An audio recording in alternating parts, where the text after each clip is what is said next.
வண்ணாரப்பேட்டையில் Singarathottam readymade வியாபாரிகள் association சார்பாக நோன்பு திறக்கும் நிகழ்ச்சி நடைபெற்றது. சென்னை வண்ணாரப்பேட்டை ஜிஏ ரோட்டில் உள்ள மரகதம் திருமண மண்டபத்தில் சிங்காரத்தோட்டம் ரெடிமேட் வியாபாரிகள் அசோசியேஷன் சார்பில் நோன்பு திறக்கும் நிகழ்ச்சி நடைபெற்றது.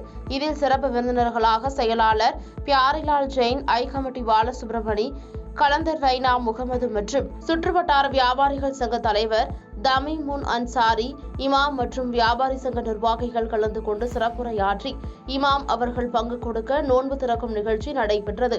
இதில் அனைத்து சமுதாயத்தை சேர்ந்த சகோதரர்கள், வியாபாரிகள் 500க்கும் மேற்பட்டோர் கலந்து கொண்டு நோன்பு திறந்து மகிழ்ச்சியை தெரிவித்தனர்.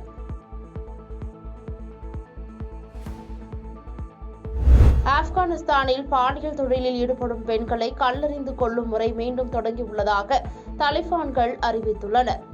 ஆப்கானிஸ்தானில் தலிபான்கள் ஆட்சி நடந்து வரும் நிலையில் அவர்கள் பல்வேறு கட்டுப்பாடுகளை விதித்துள்ளனர்.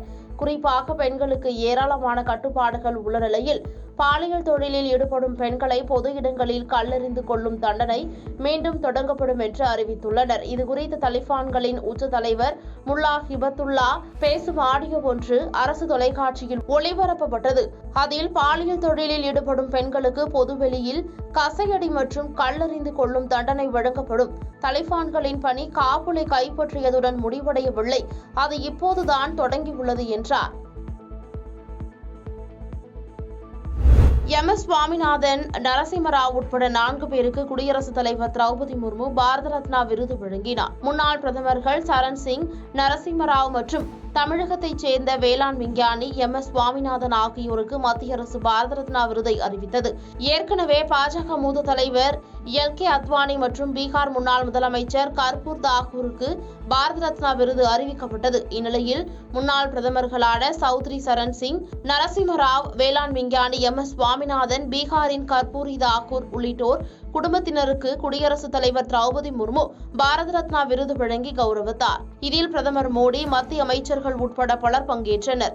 ஒரே ஆண்டில் 5 பேருக்கு பாரத ரத்னா விருது அறிவித்துள்ளது குறிப்பிடத்தக்கது. சென்னை ராயபுரம் சுற்றுவட்டார பகுதிகளில் வடசென்னை நாடாளுமன்ற திமுக வேட்பாளர் கலாநிதி வீராசாமி தீவிர வாக்கு சேகரிப்பில் ஈடுபட்டார்.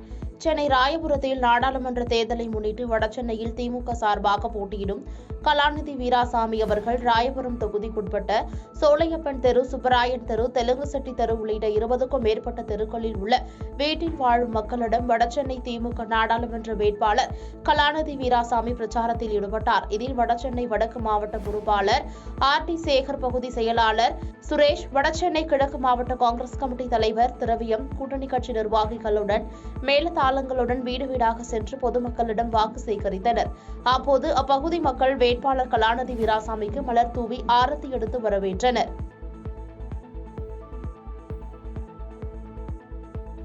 தேர்தல் கருத்து கணிப்புகளுக்கு தடை விதித்து தேர்தல் ஆணையம் உத்தரவு பிறப்பித்துள்ளது. நாடாளுமன்ற தேர்தல் அடுத்த மாதம் 19ஆம் தேதி முதல் ஜூன் 1ஆம் தேதி வரை 7 கட்டங்களாக நடக்கிறது. மேலும் ஆந்திரா, ஒடிசா, அருணாச்சல பிரதேசம் மற்றும் சிக்கிம் ஆகிய 4 மாநில சட்டசபை தேர்தலும் இந்த தேர்தலுடன் நடக்கிறது. இதேபோல் 12 மாநிலங்களில் காலியாக உள்ள 25 சட்டசபை தொகுதிகளுக்கான இடைத்தேர்தலும் இந்த காலகட்டத்தில் நடக்கிறது. இந்த நாட்களில் தேர்தலுக்கு பிந்தைய கருத்து கணிப்பு நடத்தவோ வெளியிடவோ தடை விதித்து தேர்தல் கமிஷன் உத்தரவிட்டுள்ளது.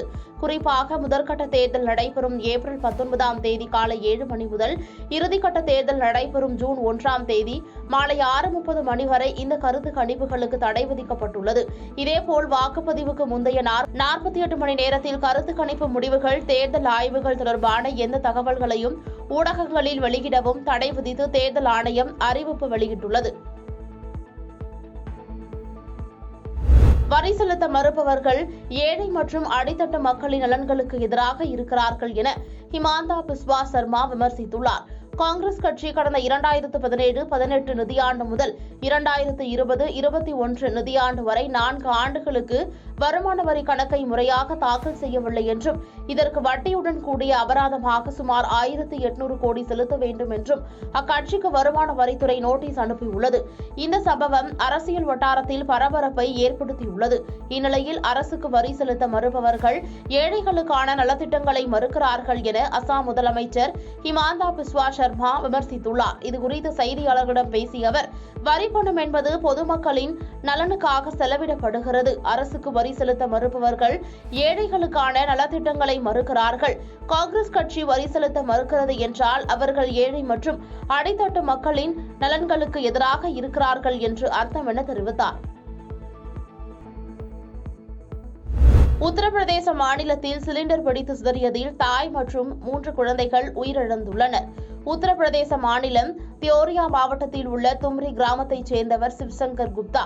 இவருக்கு திருமணமாகி மனைவி மற்றும் 3 குழந்தைகள் உள்ளனர். இந்நிலையில் அதிகாலை சிவ்சங்கர் மனைவி வீட்டில் தேநீர் தயாரித்துக் கொண்டிருந்த போது எதிர்பாராத விதமாக சிலிண்டர் பயங்கர சத்தத்துடன் வெடித்து சிதறியது. இந்த விபத்தில் சிவ்சங்கரின் மனைவி மற்றும் 3 குழந்தைகள் சம்பவ இடத்திலேயே உயிரிழந்தனர். சிவ்சங்கர் அதிர்ஷ்டவசமாக உயிர் தப்பினார். சத்தம் கேட்டு வந்த அக்கம் பக்கத்தினர் தாயுடன் குழந்தைகள் உயிரிழந்ததை கண்டு அதிர்ச்சியடைந்தனர். உடனடியாக இதுகுறித்து தகவல் அறிந்து வந்த போலீசார் 4 பேரின் உடல்களையும் மீட்டு பிரேத பரிசோதனைக்காக மருத்துவமனைக்கு அனுப்பி வைத்தனர். இந்த சம்பவம் தொடர்பாக விசாரித்து வருகின்றனர். பாதகம் செய்பவரை கண்டால் நாம் பயங்கொள்ளலாகாது பாப்பா. மோதி மிதித்து விடு பாப்பா, அவர் முகத்தில் உமிழ்ந்து விடு பாப்பா. அண்மை செய்திகளை உடனுக்குடன் தெரிந்து கொள்ள இணைந்திருங்கள் இயம்நாடு தொலைக்காட்சியுடன்.